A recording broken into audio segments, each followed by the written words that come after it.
Welcome back. Well, the days of staying inside from COVID are long gone, but its impacts on engaging with the outside world have forever changed. Yeah, especially for senior citizens who were most vulnerable during the worst of the pandemic.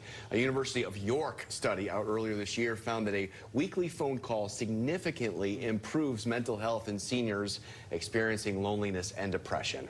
Part of the research was gathered during the early part of the pandemic of people around 76 years old.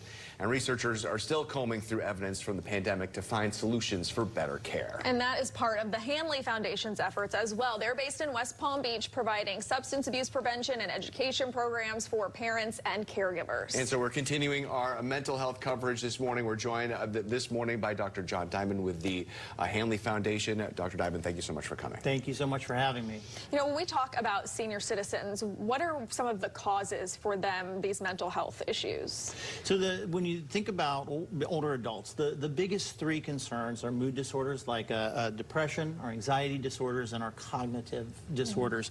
And one of the biggest things you just mentioned that's protective against these things is relationships, is engagement. Some of the risk factors can include historical, their genetics and DNA, as well as when people don't have the proper nutrition, and isolation and a sense of isolation is a key risk factor in all three of those. Right.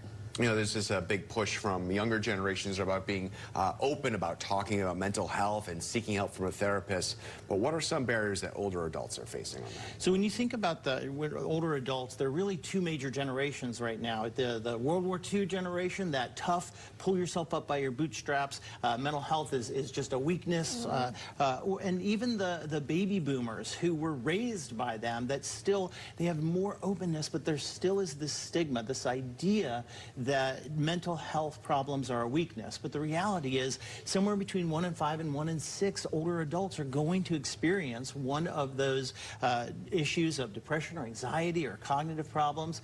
And there's this idea that it's just a part of aging. So helping to educate people to understand that that it's a normal thing that people have often and it is not something to be ashamed of, but also B, depression and increasing anxiety and cognitive problems are not necessarily a normal part of aging and should be you should seek help when these things begin to manifest. And this morning we've been talking about kids and teens who have been prescribed antidepressants more frequently post-pandemic for their mental health issues. What are some of the options for, older adults? It's a great question. So there's two things that are really, really important. One is, again, diet and nutrition has a tremendous impact on mood and cognition. We're understanding it more and more.